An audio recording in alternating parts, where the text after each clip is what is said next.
Ya, jadi sebelum kita masuk ke dalam pemahaman secara ontologi dalam teologi Kristen berkaitan dengan neraka, maka ada baiknya kita masuk di dalam pembahasan tentang pandangan agama-agama lain tentang neraka. Tujuannya adalah nanti kita dapat mengkomparasikan dan juga mengambil sikap-sikap apologetika ketika ada pertanyaan-pertanyaan yang muncul di sekitar doktrin tentang neraka ini.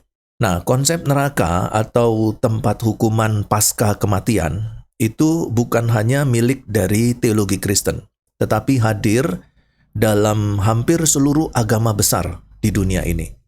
Ya, meskipun istilah ataupun gambaran visualnya dan kerangka moralnya berbeda, tetapi ide dasarnya bahwa kehidupan di bumi ini itu berkaitan dengan konsekuensi kekal. Itu merupakan tema yang universal di seluruh agama. Jadi bukan hanya kekristenan, tetapi agama-agama lain juga memiliki pemahaman dasar yang sama bahwa kehidupan manusia yang ada di bumi ini akan berkaitan dengan konsekuensi kekal. Nah, bicara konsekuensi kekal adalah bahwa harus ada yang dia pertanggungjawabkan dari semua apa yang sudah dia kerjakan di bumi ini selama dia masih hidup. Nah, ini merupakan tema yang universal, ada di seluruh agama-agama besar yang ada di bumi ini. Nah, perbandingan ini tidak dimaksudkan untuk menyamakan doktrin, ya. Kita bukan untuk menyamakan doktrin, tetapi untuk memahami keragaman pendekatan dalam menjawab pertanyaan-pertanyaan eksistensial tentang keadilan Allah, tentang pembalasan, dan tentang akhir dari hidup manusia. Sekarang kita masuk ke dalam agama Islam terlebih dulu, berkaitan dengan konsep tentang neraka. Nah, kalau kita lihat dari sudut kekristenan, bahwa neraka di dalam kekristenan itu tidak merujuk kepada penghukuman jasmani. Memang ada istilah-istilah yang berkaitan dengan tubuh. Misalnya, Tuhan Yesus pernah berkata, kalau tangan kirimu atau tangan kananmu melakukan dosa, lebih baik tanganmu itu dipenggal, supaya jangan kedua-duanya dimasukkan ke dalam neraka. Lalu Tuhan Yesus melanjutkan, kalau salah satu matamu berbuat dosa, lebih baik cungkilah matamu. Lebih baik kamu punya satu mata, tapi kamu masuk ke surga, daripada kamu punya dua mata, tetapi kamu masuk ke neraka. Nah, jadi dalam pengajaran Tuhan Yesus ini seolah-olah, ya, dalam tanda petik, seolah-olah bahwa kehidupan surga dan neraka itu masih terkait dengan tubuh jasmani. Oke, nah nanti bagaimana kelanjutan dari pembahasan teologi berkaitan dengan tubuh jasmani, nah, nanti kita akan bahas setelah pandangan-pandangan agama-agama lain tentang neraka. Kemudian yang kedua yaitu pandangan dalam agama Hindu, Sanatana Dharma. Nah, konsep neraka dalam Hindu itu disebut naraka. Jadi kalau kita menggunakan bahasa Indonesia, neraka diambil dari bahasa India, yaitu naraka. Dan bahasa India naraka itu oleh umat Hindu dipakai sebagai konsep untuk neraka.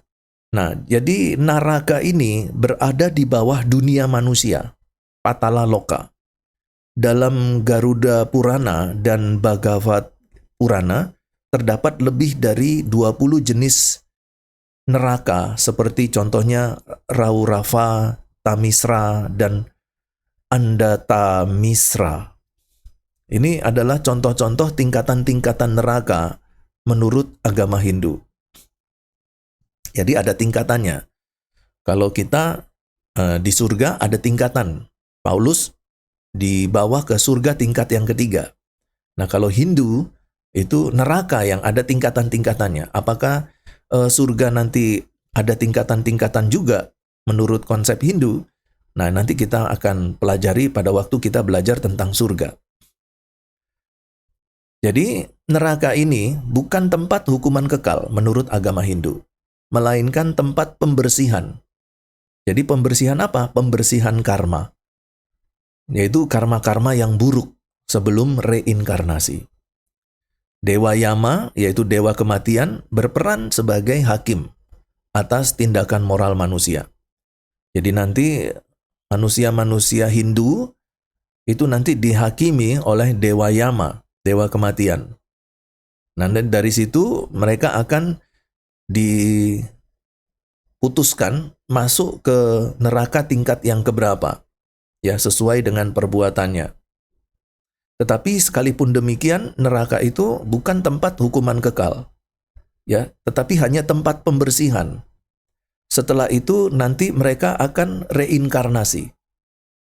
Ya. Nah, pada waktu reinkarnasi, apakah mereka akan menjadi manusia kembali dan ataukah menjadi makhluk lain? Nah, itu nanti tergantung doktrin reinkarnasi dari agama Hindu.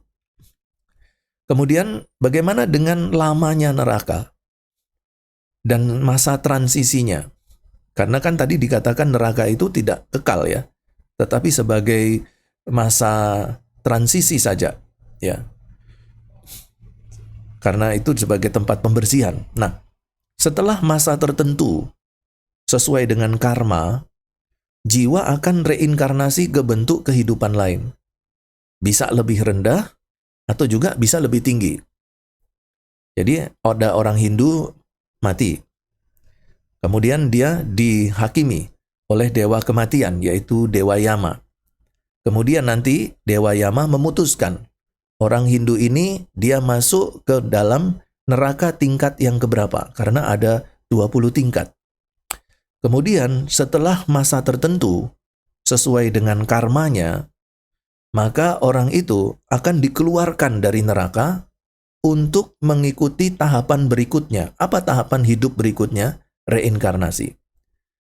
Kalau hasil dari penghakiman itu ternyata orang itu masih buruk, maka reinkarnasinya hasilnya buruk ya, nilainya buruk, maka reinkarnasinya menjadi binatang. Tapi kalau nilai spiritualnya baik atau pas-pasan, ya mungkin dia tetap menjadi manusia, tetapi manusia dalam ruang lingkup sudra, yaitu tingkatan manusia yang paling rendah. Ya, nanti kan ada tingkatan manusia yang paling tinggi, yaitu Brahma. Ya, tetap manusia, tapi manusia sudra, bukan manusia Brahma.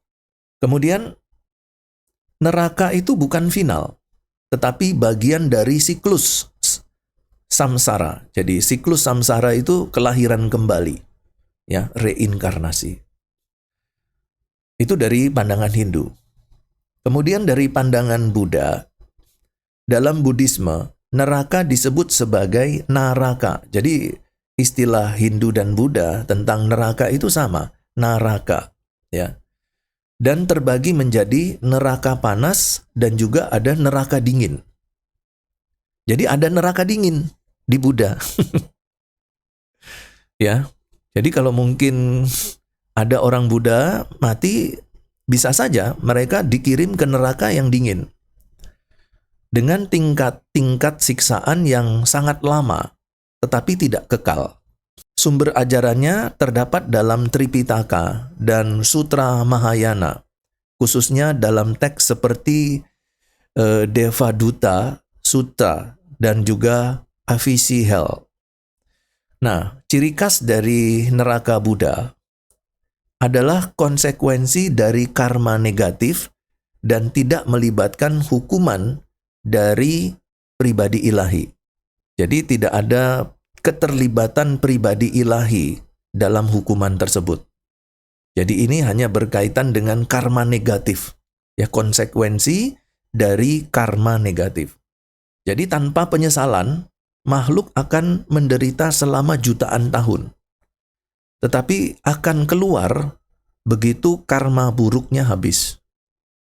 Ya, jadi kalau dalam proses dia disucikan, itu seluruh karmanya atau dalam tanda petik ya, dosanya itu sudah dibereskan, dan itu kemungkinan memakan waktu jutaan tahun, maka dia nanti akan keluar dari neraka itu. Jadi dalam pemahaman secara filosofis bagi Buddhisme, neraka itu bukan tempat yang permanen. Semua makhluk akan memiliki potensi pencerahan. Ya, ini mirip-mirip dengan universalisme ya. Tidak ada penghakiman yang eksternal. Jadi ini hanya hukuman sebab akibat dari perbuatan moral. Kemudian kita akan melihat pandangan agama Tionghoa dan Taoisme tentang neraka. Nah, menurut agama tradisional Tionghoa dan juga Taoisme, neraka itu disebut Diyu. Diyu, yaitu sistem neraka dalam kepercayaan Tionghoa. Ini sangat kompleks dan dipengaruhi oleh ajaran Konfusianisme, Taoisme, dan juga Buddhisme. Jadi ada 3 pencampuran konsep tentang neraka menurut Konfusianisme, Taoisme, dan juga tentang Buddhisme. Nah, di dalam kepercayaan Tionghoa disebutkan ada 10 raja neraka. Ya, ada 10 raja neraka, itu disebut dengan Yan Luo Wang, dan ada 18 lapisan neraka. Dan neraka menurut kepercayaan Tionghoa, neraka ini bersifat sementara dan juga korektif, ya, hanya untuk mengkoreksi, merehabilitasi, membetulkan. Kalau sudah betul, sudah terkoreksi, maka jiwa itu akan siap untuk reinkarnasi. Nah, sekarang kita lihat dalam aliran kepercayaan dan animisme. Bagaimana pandangan mereka tentang neraka? Beberapa suku dan kepercayaan lokal itu memiliki konsep tempat jahat. Jadi istilahnya adalah tempat jahat atau penderitaan setelah mati. Namun lebih sebagai bayangan sosial ketimbang sistem moral universal. Jadi neraka itu adalah bayangan-bayangan sosial, hukuman sosial bagi misalnya dari suku Aztec gitu ya. Nah, neraka itu seperti itu. Misalnya dia diasingkan, dia dicambuk, ya, dia tidak diterima sebagai anggota suku.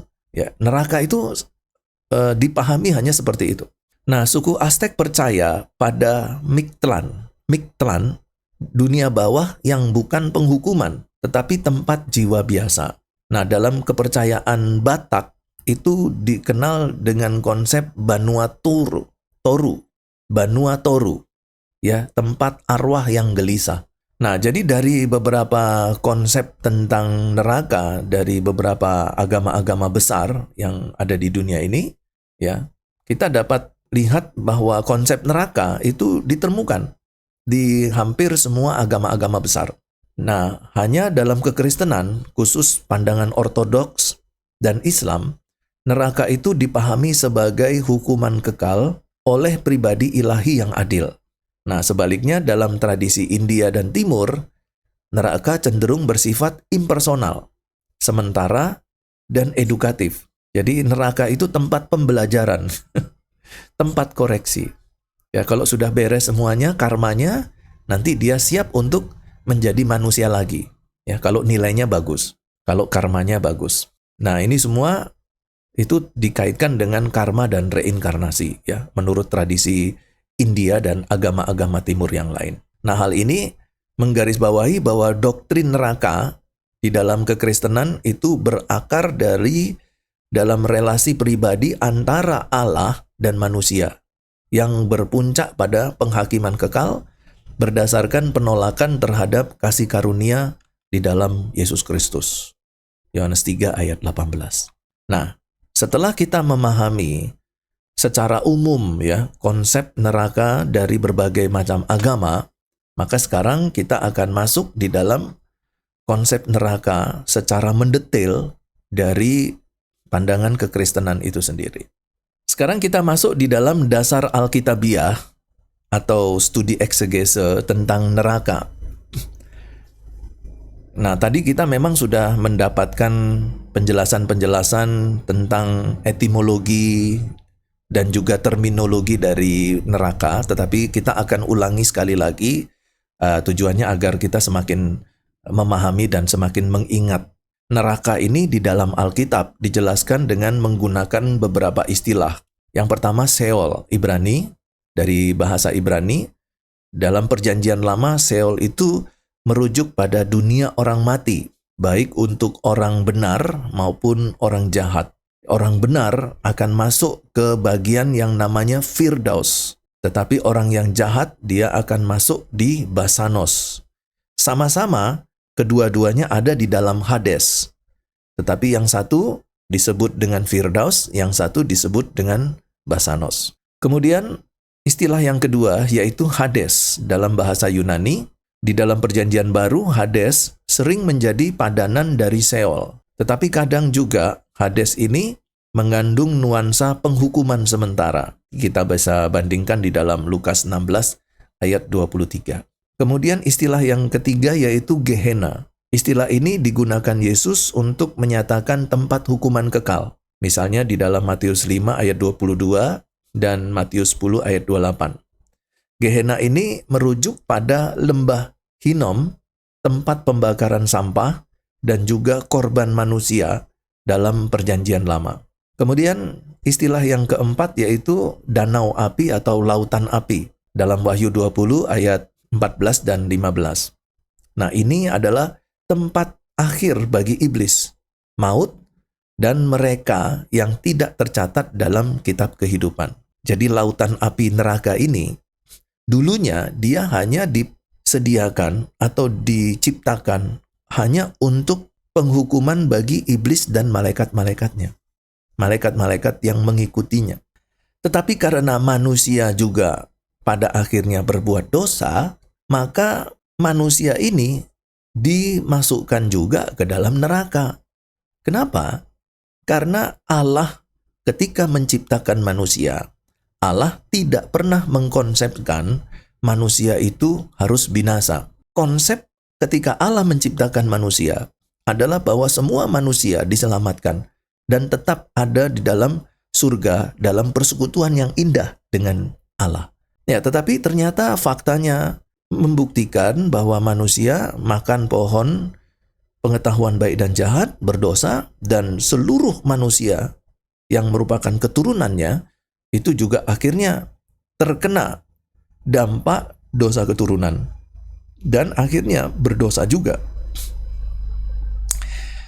Tetapi karena memang manusia ini dikonsepkan untuk tidak dihukum, maka tidak ada tempat penghukuman khusus untuk manusia, tidak ada. Jadi perhatikan bahwa neraka itu sesungguh-sungguhnya bukan tempat penghukuman untuk manusia, untuk iblis dan malaikat-malaikatnya.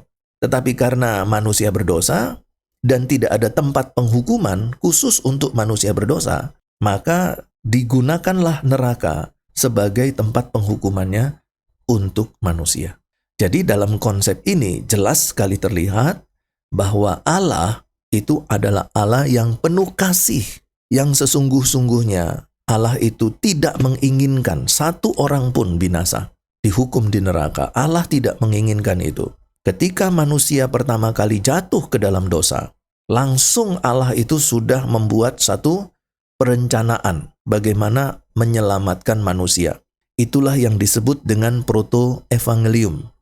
Ya, bahwa tumit dari perempuan ini, dia akan meremukkan kepala ular. Bahwa dari keturunan perempuan ini akan lahir Mesias yang akan menyelamatkan manusia dari dosa-dosa. Jadi, ketika Tuhan melihat bahwa manusia ini telah berdosa, maka langsung Allah itu sudah membuat program penyelamatan.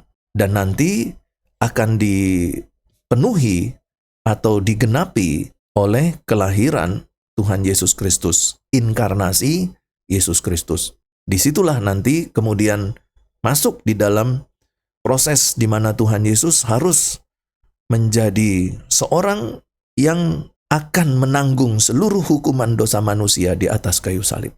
Nah, jadi dari kelompok evangelical menafsirkan semuanya ini secara literal tetapi juga secara teologis sebagai simbol-simbol yang menunjuk kepada realitas final dari pemisahan kekal dari Allah. Bahwa nanti di dalam penghakiman terakhir ada pemisahan, ya. Yang hidup di dalam Tuhan akan hidup bersama dengan Tuhan, Dan yang hidup di luar Tuhan, yang di luar Kristus, dia akan dipisahkan dari Allah, ya, dipisahkan, menjauhi Allah, dan itulah tempatnya di neraka. Ya, ini adalah satu realitas final.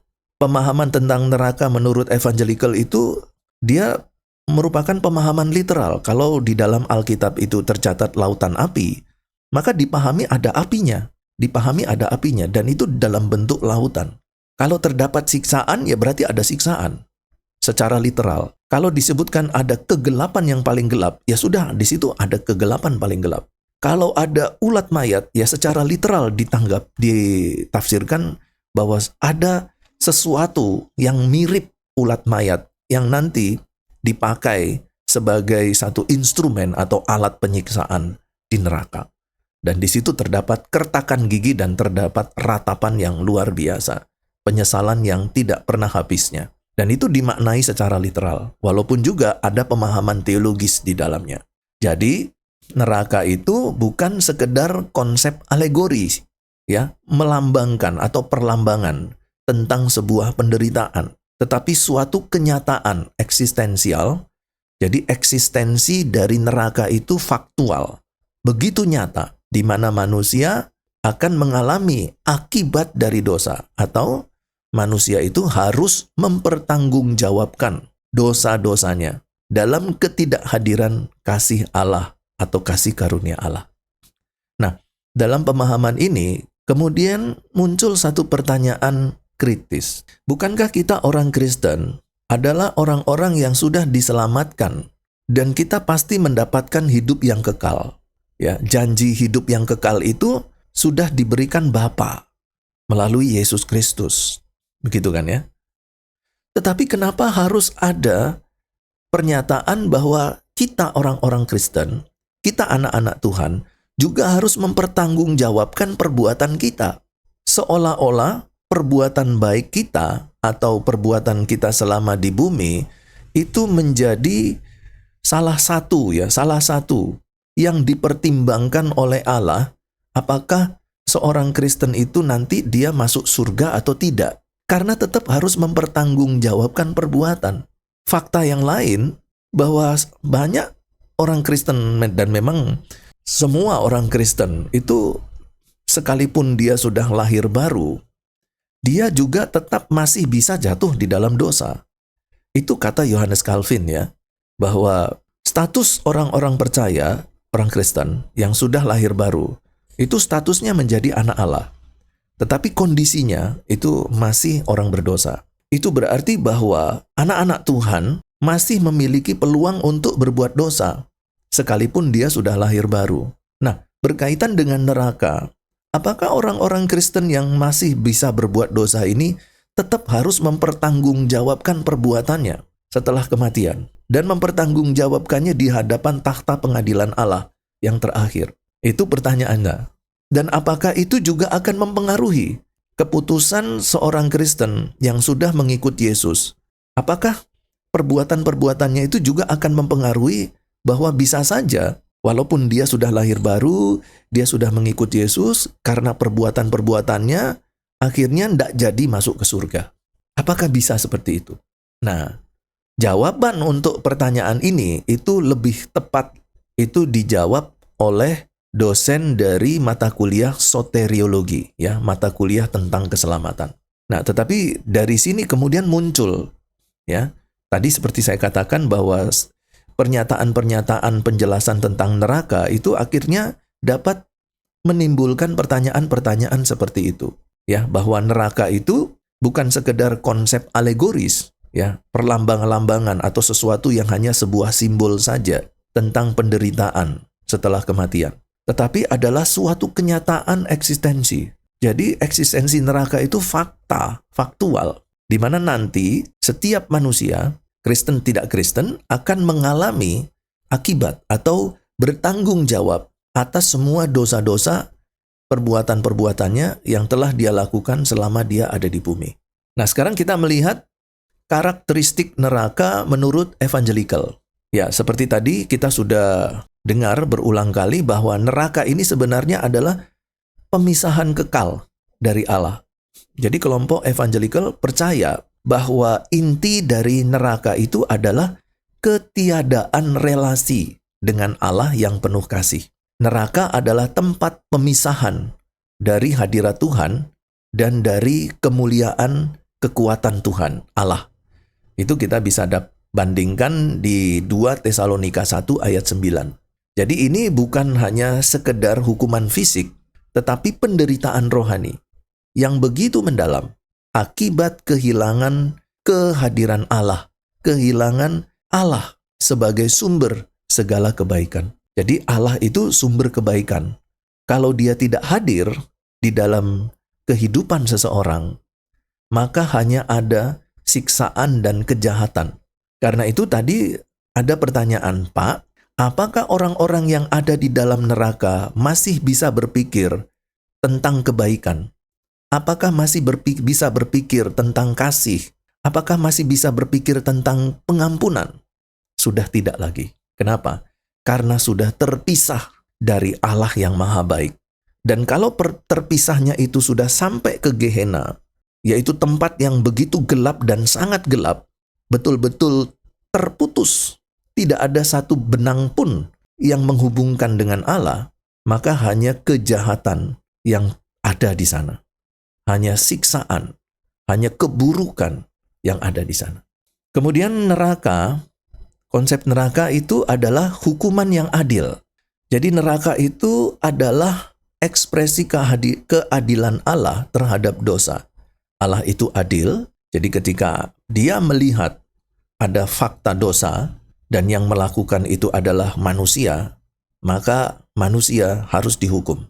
Jangankan manusia, malaikat saja yang ada di surga, ketika dia kedapatan berbuat dosa, maka Allah di dalam kemahaadilannya akan meminta pertanggungjawaban malaikat itu.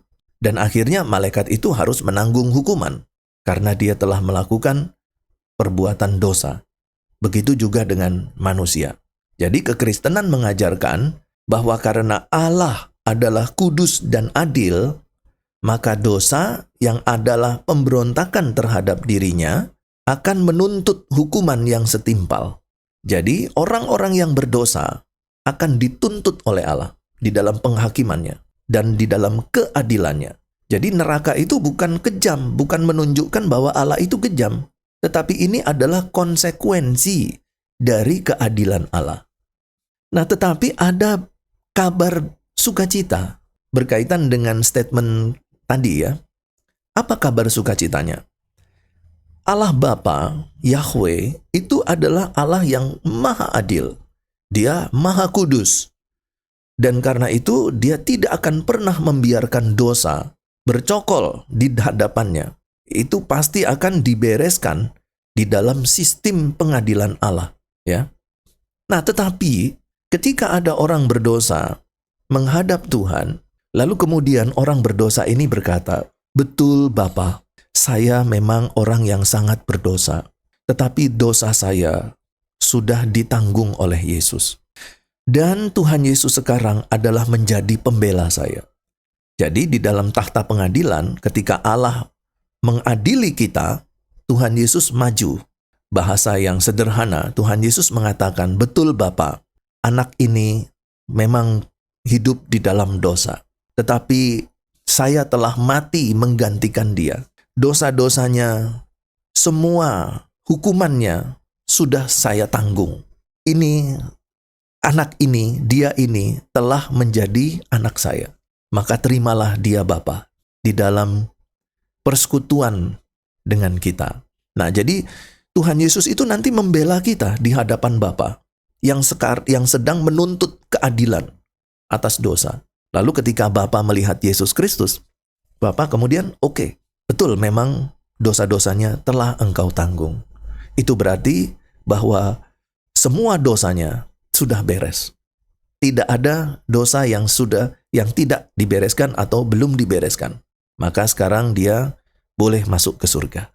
Jadi itu kabar sukacitanya. Karena itu melihat fakta ini, walaupun itu masih di masa yang akan datang, Tuhan Yesus berani memastikan bahwa dirinya adalah jalan, kebenaran, dan hidup.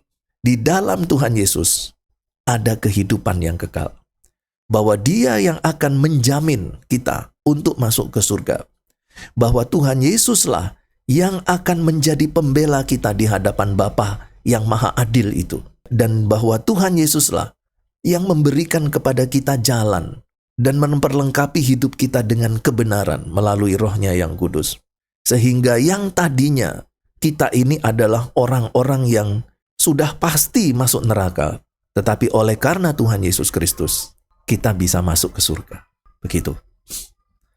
Nah, kemudian konsep yang ketiga tentang hakikat ontologi dari neraka menurut kekristenan, yaitu bahwa neraka itu bersifat kekal, dan itu dapat dilihat dari Matius 25 ayat 46 dalam satu frasa hukuman kekal. Dan juga terdapat di dalam Wahyu 14 ayat 11, asap api mereka naik ke atas sampai selama-lamanya. Jadi ada kata sampai selama-lamanya. Itu sebagai pernyataan kesadaran penderitaan yang tiada akhir. Jadi penderitaan yang tidak ada akhirnya. Jadi jika surga itu adalah tempat sukacita yang kekal, maka konsistensi teks Alkitab menuntut bahwa neraka juga merupakan tempat penderitaan yang kekal. Nah, sekarang mari kita lihat tahapan-tahapan seseorang itu menuju ke neraka.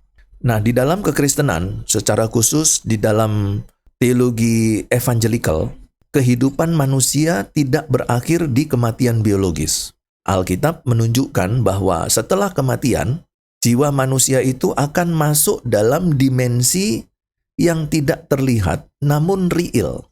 Itulah dunia roh, dunia alam mati, alam baka. Dan menanti penggenapan eskatologi, yaitu berupa kebangkitan dan penghakiman. Jadi orang-orang yang nanti dikumpulkan dalam dunia orang mati, itu nanti di hari penghakiman, mereka akan diambil dari dunia orang mati itu, ya, dunia dalam dimensi yang tidak terlihat, tetapi itu real, itu akan diambil dari sana untuk masuk di dalam penghakiman. Dan bagi orang yang tidak diselamatkan, proses ini akan berakhir dalam hukuman kekal di neraka, ya, di dalam Gehenna. Jadi seperti yang tadi saya katakan bahwa seseorang itu harus masuk dalam tahapan kematian jasmani dulu, ya, baru masuk di dalam dunia roh, dunia orang mati. Nah, bagaimana Pak dengan orang-orang yang tidak mengalami kematian? Misalnya, contoh Elia, ya, tidak mengalami kematian. Kemudian Henok juga tidak mengalami kematian. Apakah mereka langsung ke surga asli, ataukah mereka ke Firdaus, tempat di mana ada Abraham? Nah, kalau kita melihat dalam konsistensi Alkitab, maka Elia, Musa, dan Henok, mereka akan masuk ke Firdaus dulu. Ya.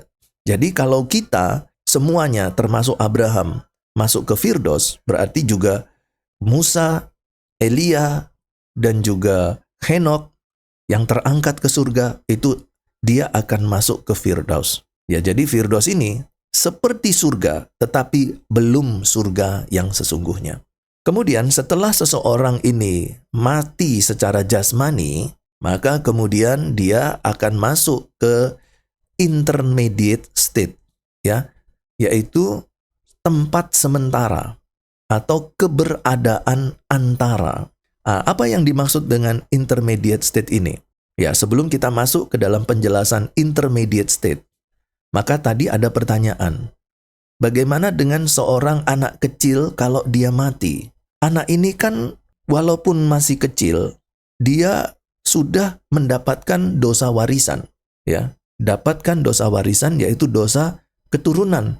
Berarti kan kalau dia mati, walaupun dia itu belum berbuat dosa satu kali pun, tetapi sudah ada dosa keturunan. Bagaimana dengan roh-roh anak-anak kecil yang mati ini? Apakah dibedakan juga anak-anak kecil yang mati di dalam keluarga Kristen dengan yang di luar keluarga Kristen? Nah, untuk menjawab pertanyaan ini, maka kita perlu mengutip dari pernyataan Calvin bahwa seseorang ketika dia mati, dia akan dipisahkan. Apakah dia masuk ke Firdaus ataukah dia masuk ke Basanos. Untuk anak-anak yang kecil, mereka kalau mereka mati sebelum mereka memiliki kesadaran, maka mereka secara otomatis akan dibawa ke Firdaus. Nah, tetapi ini mungkin masih harus diperdebatkan dan didiskusikan. Ada pernyataan dari Sadhu Sudarsing.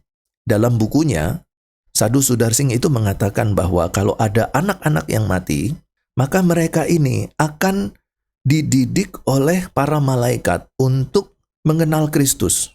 Nah, setelah mereka mengenal Kristus, barulah kemudian roh mereka dibimbing untuk menuju ke Firdaus. Jadi ada pendidikan rohani untuk roh anak-anak kecil yang mati sebelum mereka memiliki kesadaran. Nah, tapi bagaimana Pak dengan roh anak-anak kecil yang sudah memiliki kesadaran, sudah pernah berbuat dosa walaupun cuma 1 kali. Nah, anak itu walaupun dia masih kecil, dia akan masuk dalam proses penghakiman. Begitu. Karena itulah tujuan dari orang tua. Itulah fungsi dari orang tua. Untuk membimbing anak-anak kecil ini untuk hidup di dalam iman kepada Tuhan Yesus Kristus. Bertumbuh di dalam iman kepada Tuhan Yesus Kristus. Ya, tujuannya adalah seperti tadi, bahwa mereka sejak kecil itu sudah dibimbing ya untuk mengenal dan menerima Tuhan Yesus Kristus. Begitu. Karena itu di beberapa aliran-aliran gereja Kristen, ya Protestan khususnya, itu mereka masih menyetujui pembaptisan bayi. Gereja-gereja Kristen Protestan tertentu itu yang membaptiskan anak masih di bawah balita atau batita. Itu sudah bisa dibaptis. Ada juga yang masih bayi, yang baru lahir, umur baru 2 bulan, 3 bulan, sudah dibawa ke gereja untuk dibaptis. Tujuannya apa? Ya, tujuannya agar berjaga-jaga kalau terjadi sesuatu, ketika anak ini mati sebelum memiliki kesadaran, dia langsung berada di dalam jalur keselamatan. Itu yang pertama. Yang kedua, yaitu orang tua itu sudah langsung disahkan sebagai wakil dari Tuhan untuk membimbing secara rohani anak-anak kecil yang dibaptis tadi. Ya, ini menurut pemahaman gereja-gereja Protestan tertentu. Makanya mereka tidak mempermasalahkan ketika seorang itu dibaptis pada waktu dia masih bayi. Jadi setelah orang-orang ini mati, dia mati, jiwanya yang tidak diselamatkan masuk ke dalam Basanos, Hades, tempat penantian sementara, hingga kebangkitan dan penghakiman akhir. Nah, dalam perumpamaan Lazarus dan orang kaya dalam Lukas 16, Yesus mengajarkan bahwa orang kaya yang tidak bertobat tadi, dia berada di Basanos atau di Hades, yang sengsara di dalam nyala api. Ya, Lukas 16 ayat 24. Dan itu menunjukkan bahwa ada kesadaran, penderitaan, dan penantian. Jadi di sini kita mulai berpikir kritis lagi. Jadi kalau ada orang yang sudah mengalami kematian, dia masih sadar siapa dirinya. Dia masih sadar siapa dirinya. Apa yang pernah dia lakukan di bumi, dia masih ingat. Karena ada kesadaran. Jadi setelah kematian itu bukan berarti terus pikiran kita blank. Tetapi jiwa dan pikiran kita, ya, akal pikiran kita itu tetap aktif setelah kematian. Karena itu orang masih bisa mengingat. Dan mengingat itu kan proses akal budi. Ya, proses yang terjadi di dalam reaksi atau di dalam dunia akal budi itu kan ada di situ, memori itu. Dan di dalam jiwa itu juga ada memori jiwa. Ya, kalau di dalam psikoanalisa disebutkan jiwa itu dalam memorinya ada yang disebut dengan alam bawah sadar. Bahkan persentasi memori alam bawah sadar itu 75% dibandingkan alam sadar yang hanya 25% menurut psikologi analisa. Nah, jadi di sini ditegaskan di dalam Lukas 16 ayat 24 ya, bahwa ada kesadaran, ada ingatan sekalipun orang itu sudah dalam keadaan mati. Apakah dia masih ingat, Pak, perbuatan-perbuatan masa lalunya waktu dia di bumi? Kemungkinan besar masih mengingat. Ya, karena orang kaya ini dia masih ingat kalau dia di dunia itu, di bumi, dia masih punya saudara, dan saudara-saudaranya menurut dia itu hidup di dalam dosa. Dia masih bisa berpikir dengan rasionya, ya, dengan logikanya dia masih berpikir bahwa kalau nanti Lazarus turun, Lazarus memberitakan Injil ke saudara-saudaranya, ada kemungkinan saudara-saudaranya bertobat. Dia masih bisa berpikir secara logis. Dia masih mengingat. Jadi orang yang mati masih memiliki kesadaran penuh. Dan ketika orang itu masuk ke dalam neraka, maka dia masuk ke dalam neraka di dalam kesadaran penuhnya. Wah, itu mengerikan ya. Tetapi kalau kita, bagaimana kita yang sudah diselamatkan, hidup bersama-sama dengan Allah di surga selama-lamanya? Apakah masih ada kesadaran itu? Masih. Ya, masih. Karena orang yang masuk ke Basanos atau Hades itu masuk di dalam kesadarannya, kesadaran penuh. Itu berarti juga bahwa ketika kita masuk ke Firdaus atau masuk ke surga, maka kita akan masuk ke surga dan Firdaus dalam kesadaran penuh. Begitu.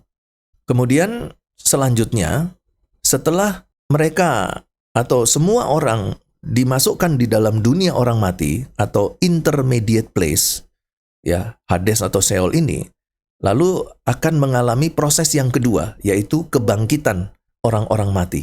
Ya, dalam kebangkitan orang-orang mati masuk di dalam proses yang ketiga, yaitu masuk di dalam penghakiman. Nah, di dalam penghakiman ini nanti akan dipisahkan antara orang-orang yang hidup di dalam kebenaran, di dalam Kristus, dan orang-orang yang hidup di luar Kristus. Dan yang hidup di luar Kristus akan binasa. Orang-orang hidup di dalam Kristus akan diselamatkan. Bapak kok berani memastikan? Ya, karena di dalam penghakiman Allah, kita tidak berdiri sendiri. Kita dibela bahwa Yesus adalah pembela kita. Nah, kalau misalnya ada orang-orang di luar Kristus, mereka akan menghadapi tahta penghakiman Allah itu tanpa pembela. Itu berat sekali. Kalau kita, ada pembela kita. Ya, ada advokatnya. Kita punya advokat di surga, Tuhan Yesus Kristus. Ketika dituduhkan berbagai macam dosa, Tuhan Yesus bilang, iya betul, orang ini sudah hidup di dalam dosa. Betul, mereka hidup di dalam dosa. Tapi dosa-dosa mereka sudah saya ampuni. Saya sudah tanggung. Penderitaan dosa mereka itu, konsekuensi dosa, sudah saya yang tanggung di atas kayu salib. Berarti dosa-dosanya udah beres. Oh, berarti tidak ada dosa lagi orang ini. Ya, tidak ada dosa lagi, Bapak. Saya sudah tanggung semua dosanya. Oke, kalau gitu dia masuk surga. Begitu.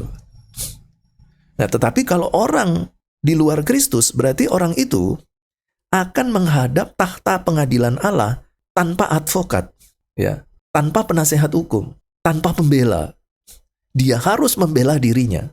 Nah, pertanyaannya, dalam kekuatan apa seorang yang penuh dengan dosa membela dirinya di hadapan tahta Allah yang maha suci dan maha adil? Gak bisa. Akhirnya yang dia alami adalah ketok palu. Dia dinyatakan bersalah. Begitu kira-kira. Ya, sebenarnya ada penjelasan-penjelasan lain yang lebih banyak lagi berkaitan dengan neraka, tetapi karena waktu, jadi kita harus akhiri pembahasan kita tentang neraka saat ini. Tetapi sebelum kita tutup dalam doa, mungkin kalau masih ada yang mau ditanyakan, silakan ditanyakan.